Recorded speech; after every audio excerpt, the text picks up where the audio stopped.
Boa tarde, meus irmãos. Estamos aqui reunidos para mais uma hora de Maria. Eu e minha irmã Nirley, né? Essa hora abençoada. Então, dou boas-vindas a vocês, meus irmãos e minhas irmãs. Que a presença da Mãe Santíssima se faça presente e envolva cada um de nós nesse momento.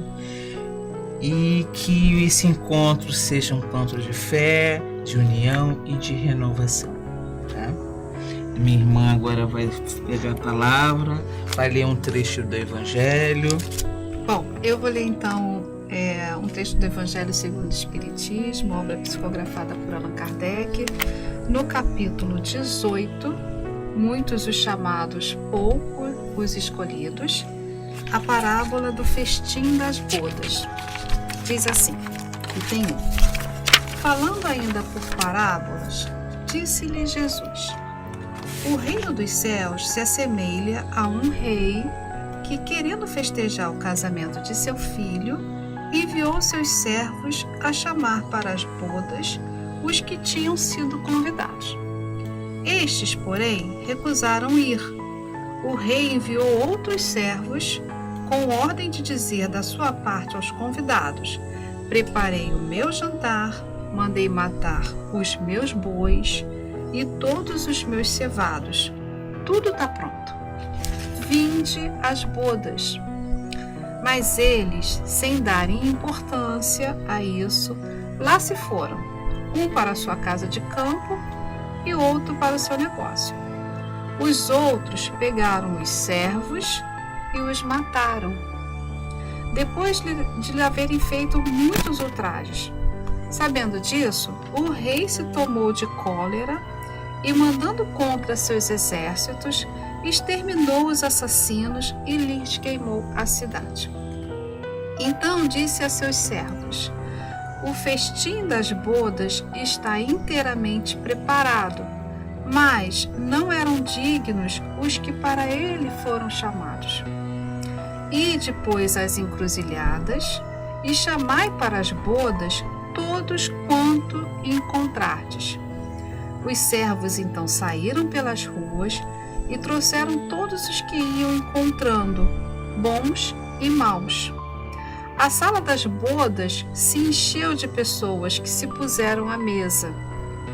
O rei entrou em seguida para ver os que estavam à mesa e, percebendo um homem que não vestia a túnica nupcial, disse-lhe: meu amigo, como entraste aqui sem a túnica nupcial? O homem guardou silêncio e então disse o rei à sua gente: atai-lhe as mãos e os pés e lançai-os nas trevas exteriores. Aí é que haverá prantos e ranger de dentes, porque muitos são chamados, mas poucos são escolhidos. São Mateus, capítulo 22, versículos de 1 a 14. E essa parábola é de uma riqueza, de um conteúdo imenso e que nos traz muitos ensinamentos. Primeiro que eu quero destacar aqui o que é o reino dos céus e que casamento é ele que está chamando, né? Casamento, primeiro, no sentido, o que significa um casamento? Casamento é a união. Você está se unindo a algo ou alguém. E aí, nessa parábola, ele fala sobre isso. Né? Um rei está chamando convidados para ir no casamento do seu filho, para entender e conhecer o que estava acontecendo nesse cenário. Quando ele fala que os primeiros convidados não deram atenção, quais foram esses primeiros convidados? Aqui a gente está falando de uma história, de toda a história da humanidade, de toda a história relacionada às coisas que vêm de Deus.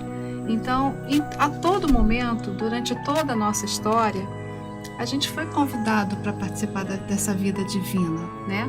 E lá atrás, lá na época dos profetas, a gente teve a figura de Moisés, que convidou para participar desse rei, né, desse reino, e muitos não deram atenção. Então, o primeiro a ser convidados, na verdade, foram os hebreus, através da divulgação das leis divinas. Os servos, muitos servos, foram chamados para divulgar, né, essa possibilidade. Quem são esses servos? São exatamente os profetas, as pessoas que se propuseram a falar da divindade, né? E muitos morreram por conta disso, por essa causa, muitos. E exatamente por estarem ali dispostos a propagar a palavra de Deus, então acabaram sofrendo com isso. Quando a gente fala aqui do negócio que muitos não compareceram, né, porque resolveram ir para sua casa de campo, é exatamente essa conexão que a gente fala de de tratar, às vezes, dar mais atenção para as questões materiais do que das questões espirituais, né? Não é? Quantas vezes a gente prioriza, eu vou resolver uma coisa aqui, uma coisa ou numa festa. Então, assim, exatamente é nessa linha de dar atenção para as coisas que são materiais e não espirituais. Ele fala também sobre dignidade, então, assim, é importante a gente falar em que aspecto essa dignidade, né? É a nossa busca pela perfeição espiritual. Obviamente, se a gente está aqui nessa terra de provas e expiações, não há perfeição, né? Mas a nossa busca é no sentido de entender o que está aqui, praticar, para a partir daí a gente evoluir espiritualmente. E o que é túnica nupcial? É exatamente essa questão de você se reformar. Você está pronto para ouvir, porque é um exercício. Muitas vezes a gente lê, estuda e ainda não consegue agir, talvez compreender, mas não consegue agir. Então colocar a gente não em prática, exato, né? Todos então, aqueles ensinamentos, né, que foi ofertado, exato, né? Exato. E aí, assim, é exatamente vestir essa túnica, né? Tá ali entendendo qual o papel e tudo mais. Outro ponto que eu acho super importante desse trecho, ele faz várias correlações com as 10 leis de Deus. Porque quando você fala dos servos, você está falando da lei do trabalho, né? De estar ali praticando a caridade, de falar sobre quais são as orientações de Deus e tudo mais. Fala da lei do progresso, porque para você vestir uma túnica nupcial, né, amiga? Você tem que estar ali aproveitar essa oportunidade ofertada, né? Exato. De todos os ensinamentos cristãos. Exato. Né?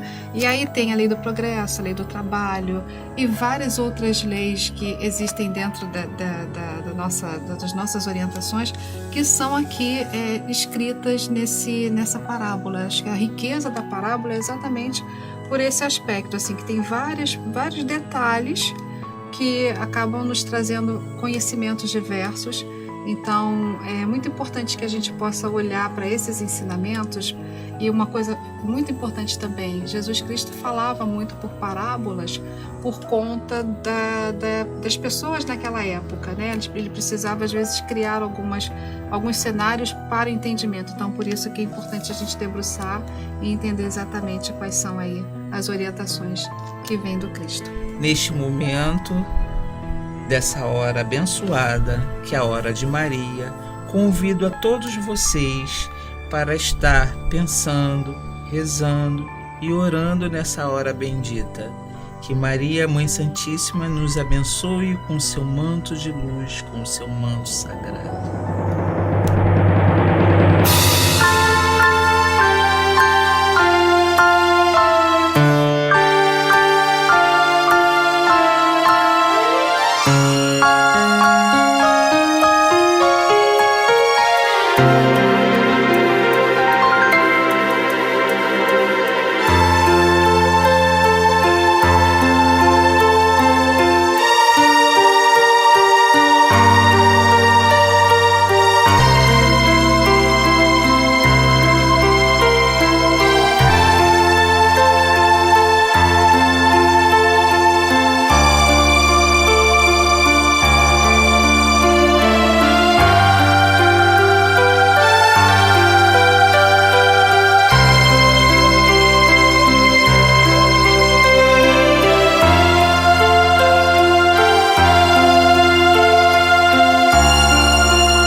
Ave Maria, cheia de graça, o Senhor é convosco. Bendita sois vós entre as mulheres, bendito é o fruto do vosso ventre, Jesus. Santa Maria, Mãe de Jesus, rogai por nós, pecadores, agora e na hora de nosso desenlace, que assim seja, graças a Deus. Pai nosso que estás no céu, santificado seja o vosso nome. Venha a nós o vosso reino, seja feita a vossa vontade, assim na terra como no céu.